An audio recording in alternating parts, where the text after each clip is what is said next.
Il est l'artiste de street art le plus célèbre au monde. Ses œuvres ornent les murs des villes aux quatre coins du globe. Il critique la société et délivre des messages politiques puissants, capables de créer des soulèvements locaux. Pourtant, personne ne sait qui il est. Plongeons dans l'univers énigmatique d'une légende anonyme, Banksy.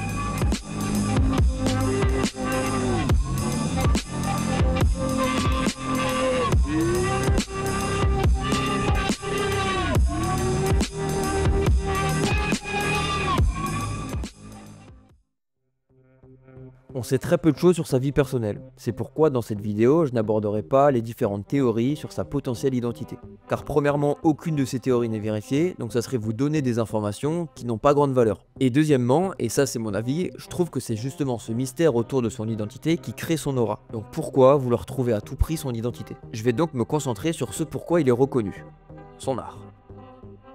Banksy est britannique, et assez jeune, il s'intéresse au graffiti. Ses premières œuvres étaient réalisées à main levée, c'est-à-dire qu'il réalise ses dessins en improvisant sur le mur. Sans trace préalable, il prend sa bombe, ses pinceaux et il laisse parler sa créativité.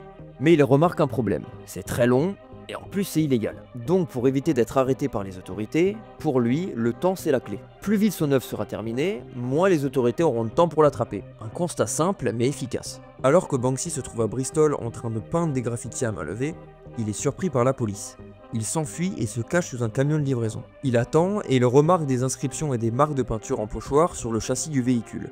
Ce sont des marquages industriels utilisés pour identifier des numéros ou des codes. Et ça lui donne une idée. Pourquoi pas utiliser cette technique de pochoir pour ses propres œuvres? Ça lui permettrait de peindre beaucoup plus rapidement tout en conservant une précision visuelle. Pour ceux qui ne savent pas, la technique du pochoir consiste à découper un motif ou un dessin dans un matériau rigide, style carton, plastique ou métal, pour ensuite s'en servir comme gabarit. La peinture est appliquée à travers les parties découpées, ça permet de reproduire un dessin rapidement et avec précision sur une surface. Et aussi, une fois que le pochoir est créé, il peut être réutilisé pour reproduire une œuvre identique dans différents endroits. Plutôt pratique. Après cette découverte, Banksy commence à concevoir ses propres pochoirs chez lui, avec du plastique et du carton. L'une de ses premières œuvres en pochoir est The Mild West, peinte à Bristol en 1997. Il montre un ours en peluche lançant un cocktail Molotov sur des policiers. Et cette œuvre commence à attirer l'attention sur Banksy et son nouveau style.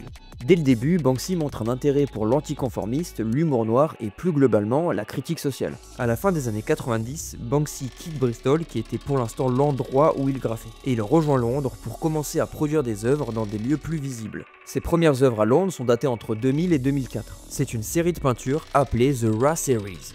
Ils sont dans divers quartiers de Londres et ils sont devenus un symbole de la ville.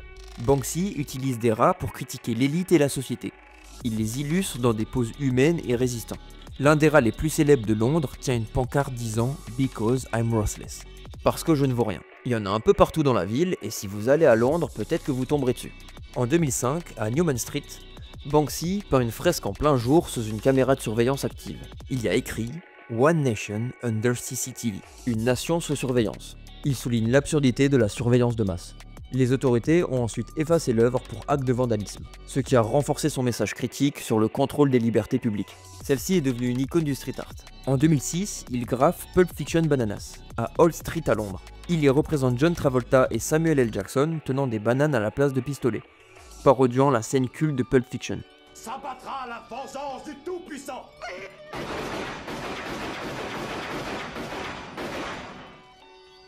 C'est une satire de la violence et de la société de consommation. Et en 2007, cette œuvre est effacée. Mais Banksy crée une nouvelle version où cette fois-ci les personnages portent une combinaison jaune en forme de banane. Il voulait accentuer le ridicule de la censure. Je vais maintenant vous parler de son œuvre la plus connue, There Is Always Hope, ou aussi appelée La Petite Fille au Ballon. Vous avez déjà sûrement vu cette œuvre tant elle est devenue emblématique. Elle est le symbole de l'espoir et elle a été utilisée pour de nombreuses campagnes de sensibilisation. Même sur le bras de Justin Bieber.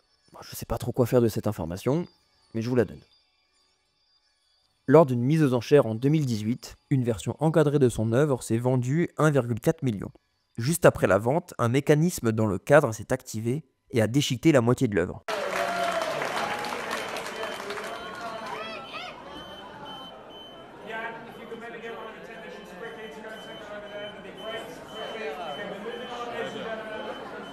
C'est une critique de l'art et de la marchandisation.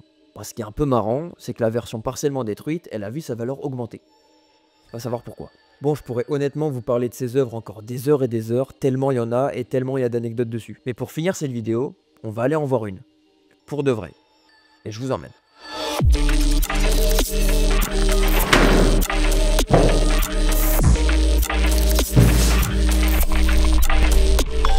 revoilà devant le Bataclan, et dans la ruelle à côté, sur l'une des portes de sortie, Banksy avait fait une œuvre. Son œuvre est un hommage aux victimes des attentats du 13 novembre 2015 qui a frappé Paris. Je suis devant la porte où Banksy avait fait son œuvre, et comme vous pouvez le voir, elle a complètement disparu. Banksy a représenté une fille en pleurs, avec des fleurs à ses pieds. C'est un exemple poignant de l'art de Banksy qui combine art et mémoire. Et je vais maintenant vous expliquer pourquoi cette œuvre a disparu. C'est l'un des problèmes lorsqu'on fait un art accessible à tous en pleine rue, c'est que très vite, on peut le dérober. La nuit du 25 au 26 janvier 2019, la porte où était l'œuvre a été démontée puis volée. En l'espace de quelques minutes, le vol était terminé. Les enquêtes semblent dire que l'organisation était bien préparée et que c'était pas fait par des amateurs. Une enquête de police a suivi pour retrouver cette porte. En fait, c'est pas un simple vol. Symboliquement, cette porte représente les victimes des attentats 2015. Donc il y a une valeur sentimentale très importante. Et en juin 2020, après des mois de recherche, en fait, cette porte elle est retrouvée dans une ferme dans les Abruzzes. 6 individus sont arrêtés et en fait ils confirment le fait qu'ils voulaient vendre cette porte sur le marché noir.